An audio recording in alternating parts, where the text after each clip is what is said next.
Hola, el día de hoy vamos a ver el tema de calor, lo que tiene que ver con equilibrio térmico. Empecemos con este primer problema. Aquí podemos ver que nos están pidiendo calcular el calor requerido para calentar 200 gramos de cobre desde los 20 grados centígrados a 120 grados centígrados. Primero veamos los datos que nos da el problema. El problema ya nos da ciertos datos. Nos da la masa del cobre, los 200 gramos, su calor inicial, los 20 grados centígrados, y su temperatura final, 120 grados centígrados. Existen otros datos que tendremos que sacar de tablas. Los datos que tengo que sacar de tablas para este caso es el calor específico del cobre. El calor específico del cobre es igual a 0.093 calorías sobre grado centígrado.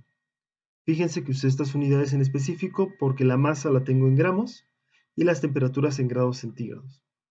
Ahora vamos a nuestra fórmula. El calor es igual a la masa por el calor específico por el diferencial de temperatura. Recordemos que el diferencial de temperatura es la temperatura final menos la inicial. Sustituimos los valores. La masa 200 gramos, el calor específico 0.093 y la temperatura final 120 y temperatura inicial 20 grados centígrados. Al hacer las operaciones, encontramos que el calor requerido es de 1860 calorías. Quedaron las unidades de calorías porque el calor específico lo utilicé en calorías. Bien, vamos al siguiente problema. Ahora tenemos que calcular el calor requerido para calentar 150 gramos de hielo a menos 20 grados centígrados. Y eso elevarlo hasta los 120 grados centígrados, donde ya es vapor. Los datos que nos da el problema. Nos está dando la masa, que son los 150 gramos, la temperatura inicial, que son menos 20 grados centígrados, la temperatura final, que son 120 grados centígrados. Existen muchos datos que necesito en tablas. Veamos. Necesito el calor específico del hielo. Necesito el calor específico del agua. Necesito el calor específico del vapor. Pensemos lo siguiente. Yo voy a tener los tres estados de la materia en este problema. Empecé con hielo. Ese hielo se va a derretir, se va a convertir en agua. Y esa agua se va a evaporar y vamos a tener entonces vapor. Entonces tenemos que conseguir estos tres valores. Igual que en el caso pasado, como veo que las unidades están siendo en gramos, voy a usar las unidades de calor específico que se encuentren en gramos, que en este caso son los que están en calorías. Necesito también el calor de fusión y calor de vaporización. Recordemos, calor de fusión es el calor que necesito para poder derretir un material, calor de vaporización, el calor que necesito para poder vaporizar un material. Igual vamos a usar las mismas unidades. Recuerden que todas las unidades deben encajar. Si yo tuviera, por ejemplo, la masa en kilogramos, podría estar usando estas unidades en joules sobre kilogramo. Y también encontraré tablas que tengan esos valores. Veamos todo el proceso que tendría que resolver. Empecemos. El calor total sería igual al calor del hielo. Es decir, el calor que necesito para que el hielo pase desde los menos 20 grados hasta los 0 grados. Después, el calor que necesito para convertir el hielo en agua líquida. Este es un cambio de estado. Después, el calor que necesito para que esa agua a 0 grados centígrados pueda elevar su temperatura hasta los 100 grados centígrados. Después voy a tener el cambio de estado de agua en su forma líquida a vapor. Y después voy a tener el vapor a 100 grados centígrados. Quiero que suba hasta los 120 grados centígrados. Tengo que notar que es diferente la fórmula para cuando es un cambio de temperatura o cuando es un cambio de estado. Cuando es un cambio de temperatura, lo que voy a tener es la masa por el calor específico por el diferencial de temperatura.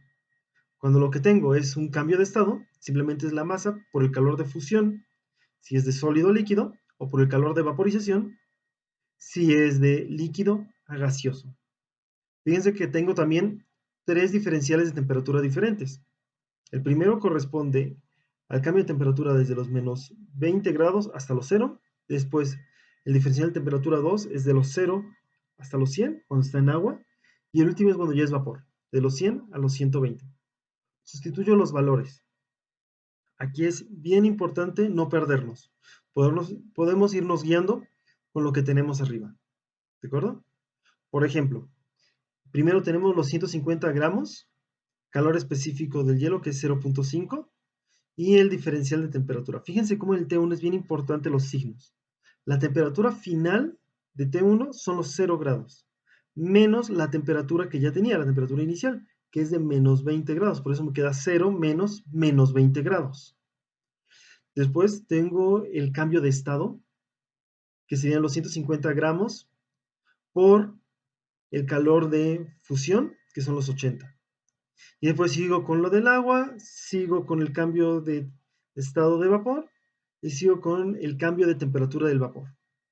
Si realizo cada una de estas operaciones, por ejemplo, el del hielo, que son los 150 por 0.5 por 20, me dan 1500, el primer resultado. Después 150 por 80 me da los 12.000. 150 por 1 por 100 me da 15.000. 150 por 540, ahí me dan 81.000. Y el último corresponde al cambio de temperatura del vapor. 150 por 0.48 por la resta entre 120 y 100. Es decir, esa resta me daría 20. Entonces me quedaría 20 por 150 por 0.48. Y eso me da 1440. Realizo la suma y me da que el calor total es igual a 110.940 calorías. También lo podría poner como 110.94 kilocalorías. Recordemos eso en las unidades. Lo más correcto sería pasarlo a kilocalorías, pero lo puedo dejar así.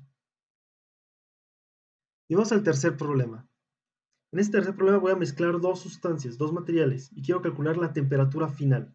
Entonces me piden calcular la temperatura final de 200 gramos de agua a 80 grados centígrados al agregarle 100 gramos de hielo a menos 10 grados centígrados. Veamos la información inicial que nos dan. Nos van a dar los datos del problema, que es la masa del agua, los 200 gramos, la temperatura del agua, que son los 80 grados centígrados, la masa de hielo, que son 100 gramos, y la temperatura del hielo, que son menos 10 grados centígrados. Existen también los valores que hizo de las tablas. Voy a necesitar el calor específico del hielo, el calor específico del agua y el calor de fusión. Si se fijan aquí en diferencia del problema anterior, aquí no hizo los del vapor, porque en ningún momento voy a llegar a vapor. Si yo mezclo hielo con agua, lo más probable es que termine en algún punto intermedio entre ellos. Aquí yo voy a plantear una hipótesis. Yo creo que la solución de este problema se encuentra en que voy a tener agua a menos de 80 grados centígrados, pero a más de 0 grados centígrados. Entonces, el hielo se va a calentar hasta los 0 grados centígrados, se va a derretir y después se va a calentar un poco más. Mientras que por el otro lado, el agua a 80 grados se va a enfriar. Esto ya planteado en una ecuación, me quedaría de la siguiente manera. Voy a tener Q de hielo, que corresponde al hielo que cambia de temperatura desde los menos 10 grados hasta los 0 grados, el cambio de estado de hielo a agua, y después tengo agua fría que va a elevar su temperatura. Por otro lado, tengo agua caliente que va a bajar su temperatura. Lo puedo plantear de la siguiente manera. El primero es un cambio de temperatura, por lo tanto va a ser la masa de hielo por el calor específico del hielo, por el diferencial de temperatura 1, que va a ser desde los menos 10 grados hasta los 0 grados. Después es un cambio de estado de hielo a agua. Después tengo el cambio de temperatura del agua fría. Esta agua fría era la masa que inicialmente era hielo, entonces la masa se mantiene, es la masa de hielo. Por el calor específico del agua, ya cambió de estado, ahora es agua, por el diferencial de temperatura. Va a llegar hasta la temperatura final y empezó a los 0 grados. Y por último tengo la masa de agua caliente, con el calor específico del agua, por el diferencial 3. La temperatura va a empezar a una temperatura de 80 grados y va a terminar a mi temperatura final. Si sustituyo los valores, me quedaría de la siguiente manera. Igual que en el caso anterior, muy importante fijarnos cómo esos menos 10 grados centígrados van a ser menos 10 grados centígrados, entonces quedan positivos, ¿de acuerdo? Eso es muy, muy importante.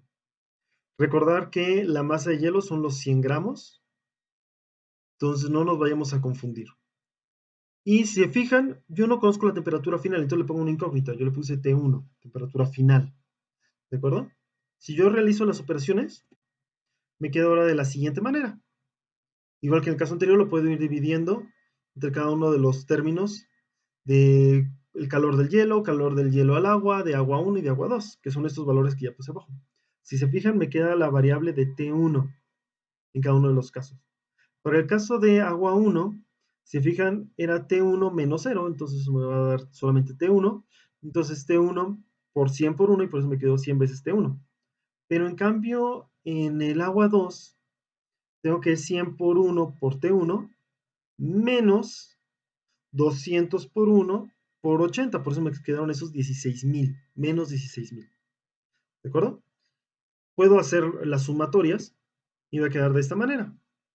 Los 300 veces T1, que corresponde a 100 más 200, y menos 7,500, que corresponde a 500 más 8,000, menos 16,000. ¿De acuerdo? De aquí tengo que despejar T1. Si despejo T1 me queda de esta manera. Los 7,500 quedan divididos entre los 300. Hago la operación y me queda que la temperatura final es de 25 grados centígrados.